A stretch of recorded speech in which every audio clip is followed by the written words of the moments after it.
Hello friends, welcome back to our channel Meena's life style. இன்றைக்கி நம்ம சேனலில் என்ன வீடியோ பார்க்க போகிறோன்னு பார்த்தீங்கன்னா, ஆனியன் பஜ்ஜி எப்படி பண்ணுறதுன்னு பார்க்க போகிறோம். இந்த ஆனியன் பஜ்ஜி வந்து இன்ஸ்டண்ட்டாக கிடைக்கக்கூடிய பஜ்ஜி மிக்ஸ் வச்சு ஒரு 5 மினிட்ஸில் எப்படி ரெடி பண்ணலான்னு பார்க்கலாம் வாங்க. வீடியோக்குள்ளார போகிறதுக்கு முன்னாடி நீங்கள் நம்ம சேனலுக்கு புதுசாக இருந்தால் ப்ளீஸ் சேனலை சப்ஸ்கிரைப் பண்ணிக்கோங்க. அப்படியே பக்கத்தில் இருக்க பெல் ஐக்கனை கிளிக் பண்ணிக்கிட்டு வாங்க வீடியோக்குள்ளார போகலாம். இன்றைக்கி நம்ம பஜ்ஜி பண்ணுறதுக்கு இன்ஸ்டண்ட்டாக கிடைக்கக்கூடிய சக்தி பஜ்ஜி மிக்ஸ் தான் எடுத்திருக்கேன். இது வந்து ஒரு பவுலில் சேர்த்துக்கலாம். ஒரு பேக்கெட் ஃபுல்லாக வந்து நான் சேர்த்துக்க போகிறேன். இப்போ மாவு வந்து ஒரு பவுலில் சேர்த்தாச்சு. இது சேர்த்ததுக்கப்புறமா தண்ணி சேர்த்துட்டு நம்ம பஜ்ஜி வந்து போடுறதுக்கு மாவு மிக்ஸ் பண்ணுவோம்ல, அந்த மாதிரி மிக்ஸ் பண்ணி எடுத்துக்கோங்க. இதில் இருக்க உப்பே சரியாக இருக்கும். உங்களுக்கு தேவைப்பட்டால் ஒரு பிஞ்சளவு உப்பு சேர்த்துக்கோங்க.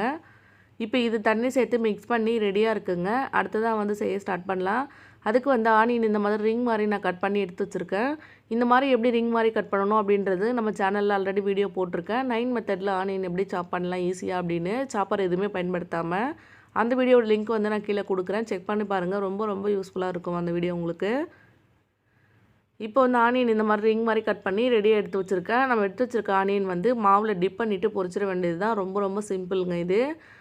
பாருங்கள், இந்த மாதிரி மாவில் போட்டுட்டு ஃபுல்லாக டிப் பண்ணிவிட்டு பொரிக்க போகிறேன்.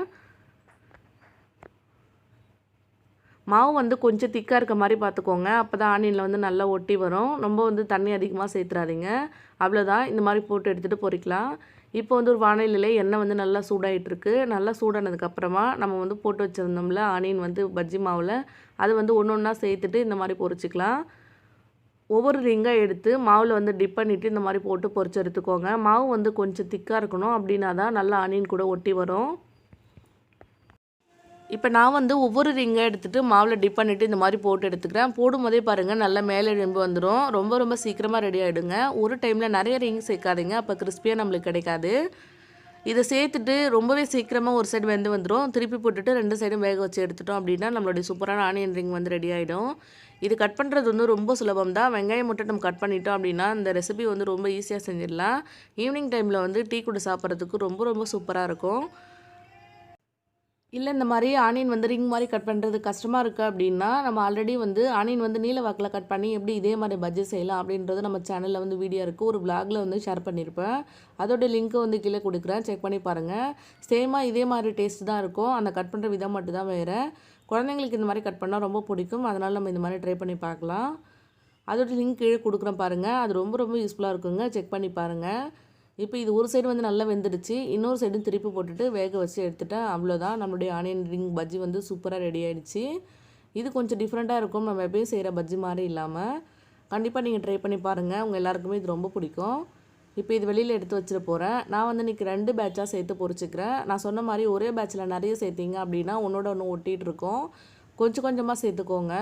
அப்புறம் நம்ம ஒன்று ஒன்றா கொஞ்சம் சேர்க்கும் போது நல்லா வந்து பொரிஞ்சு வரும், நல்லா கிறிஸ்பியாக இருக்கும், சீக்கிரமாகவும் ரெடி ஆகிடுங்க. இப்போ நான் 2வது பேட்ச் போட்டுட்ருக்கேன். நான் வந்து 2 பேட்சாக போட்டேன். நீங்கள் ஒரு ஆனியன் எடுத்தீங்க அப்படின்னா அது வந்து 2 பேர் சாப்பிட்றதுக்கு ரொம்பவே போதுமானதாக இருக்கும். நம்ம ஒவ்வொரு ரிங்காக பிரித்து எடுத்துடுறோம்ல, அதனால் வந்து நிறையவே கிடைக்கும். ஒரு ஆனியன் எடுத்தாவே போதும். நல்ல பெரிய சைஸில் ஒரு ஆனியன் எடுத்து நான் கட் பண்ணிட்டேன். அவ்வளோதான், இப்போ நான் 2வது பேட்சும் போட்டுட்ருக்கேன். எண்ணெய் நல்லா சூடாக இருந்தது அப்படின்னா நம்ம போடும்போது இந்த மாதிரி மேலே எழும்பி வரும். நல்லா 2 சைடும் வெந்ததுக்கப்புறம் எடுத்துடலாம். ரொம்ப ரொம்ப சிம்பிளான ரெசிபி தாங்க. சீக்கிரமாக வந்து நம்ம அப்படியே பிளான் பண்ணிவிட்டு செஞ்சிடலாம். மாவு மட்டும் இருந்தால் போதும். ஆனியன் மட்டும் கட் பண்ணிவிட்டு இந்த மாதிரி செஞ்சு எடுத்துடலாம். சேர்த்தாச்சு. இதை திருப்பி போட்டுட்டு இதையுமே இப்போ நான் வேக வச்சுட்டு அதுக்கப்புறமா எடுத்துக்க போகிறேன். டேஸ்ட் வைஸ் பார்த்திங்கன்னா இது ரொம்பவே நல்லாயிருக்கும், நம்ம நார்மலாக பஜ்ஜி செய்கிறத விட.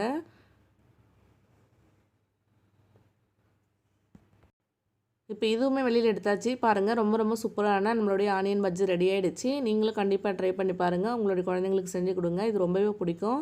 உங்களுக்கு இந்த வீடியோ பிடிச்சதுன்னா நம்ம சேனலை மறக்காமல் லைக் பண்ணிவிடுங்க, கமெண்ட் பண்ணுங்கள், ஷேர் பண்ணுங்கள்.